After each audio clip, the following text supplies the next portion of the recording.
So a few weeks ago, or a few days ago actually, for my birthday, I was lucky enough to get a little money from the family and including my own money early because my birthday is Thursday.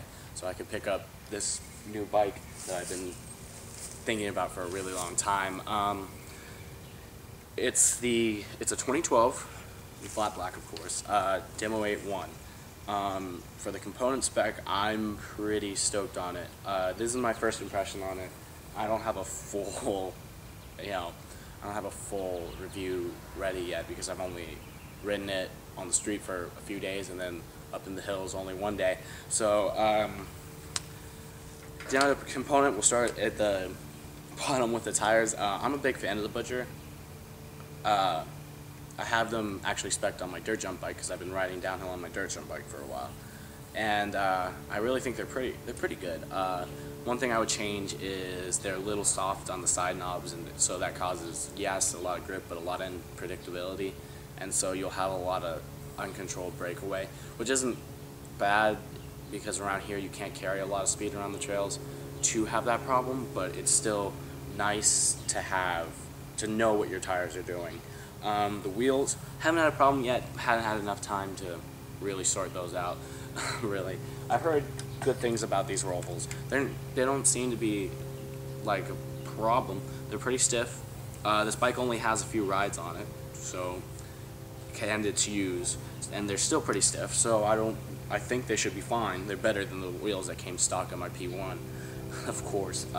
Brakes are Elixir 7s, I believe, and they come with a 200 mil rotor up front, 180 in the back, and I think that's not bad. I mean, I honestly think that's what every bike comes with, and I think it's a perfect setup. I just think, to be honest with you, I think these may need a bleed because it is used, but they aren't the strongest brakes out there.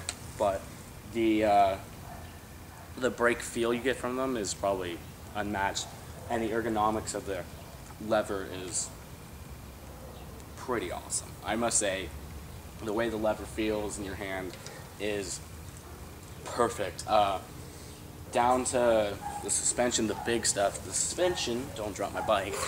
Up front, it's a Boxer RC, and it's really plush. I'm a bigger fan of the Fox 40 with the Kashima coat because I think it's a little smoother of a travel. There's less stiction. But to be honest with you, it's for the base Demo 8, it's great. It's a phenomenal fork. It does everything I want it to do. It only has a compression adjustment and rebound adjust, but I don't see why you need any more. To be honest with you, the only reason you would go up to an RC2 or R2C2 or whatever it is, or World Cup, would be basically weight savings, because the way this is working out is it's pretty awesome. The Van RC in the back, I'm going to say, is a great fork. Been around for a while. It's a coil. It does everything it has to do, but it doesn't quite fit with the bike.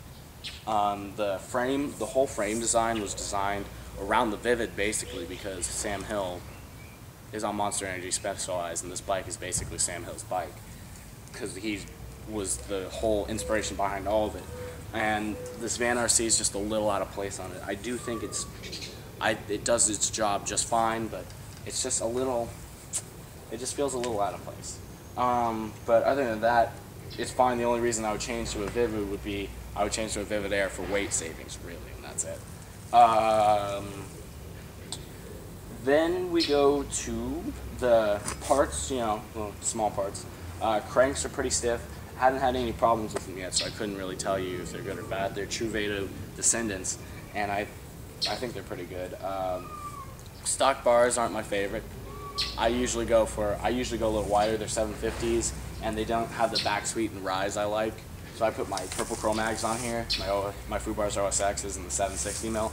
Not much bigger, but worth it.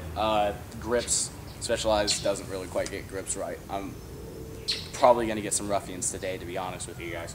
I just don't like Specialized grips at all.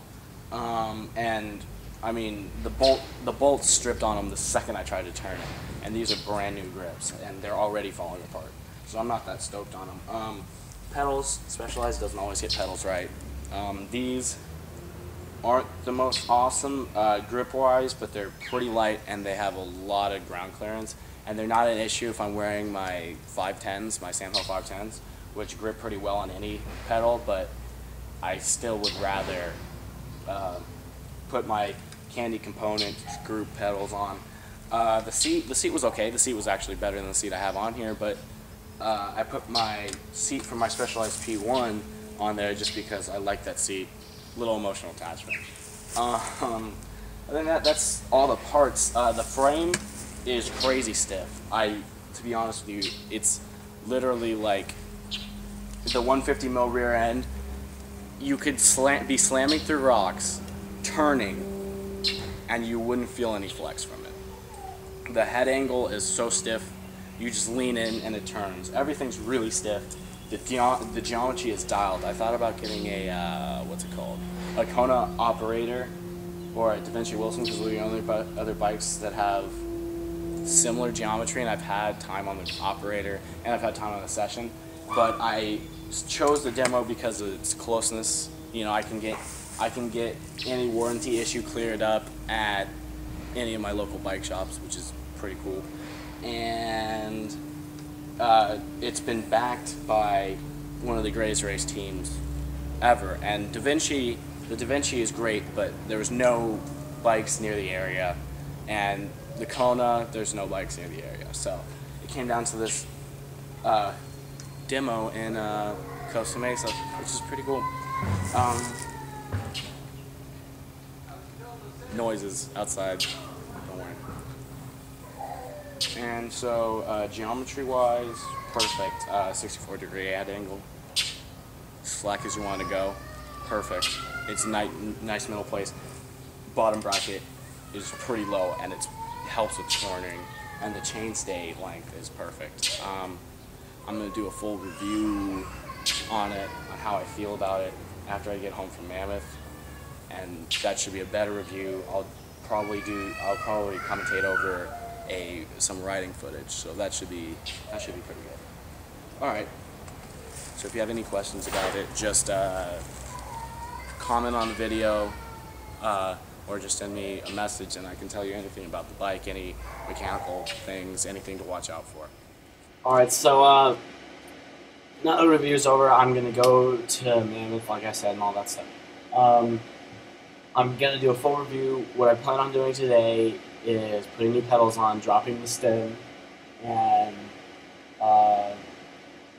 that's about it. I took the stock seat off, if you didn't notice, and put my seat on for my P1.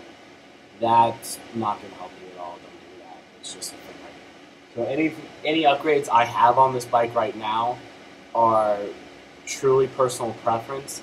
And if you want to ask me if this is a good bike or not, or if this is a good bike for you, then please feel free and ask. The thing about these bikes is each bike is for the person, meaning I would not be happy on a GT Fury because it's not the kind of bike I ride, or a V10 Carbon. I want a bike to be an extension of me, with a super low bottom bracket, short chainstay, and that's why I got this bike. If you don't want a bike, you want a bike per se that slams over rocks, plows through anything. This bike can do it, but it's not the best at it. This is a bike where you pick your line, and it's probably the fastest bike you can get. So if you have any questions about your riding style and if this is the right bike for you, feel free. Contact me in any way you can. All right? Keep watching.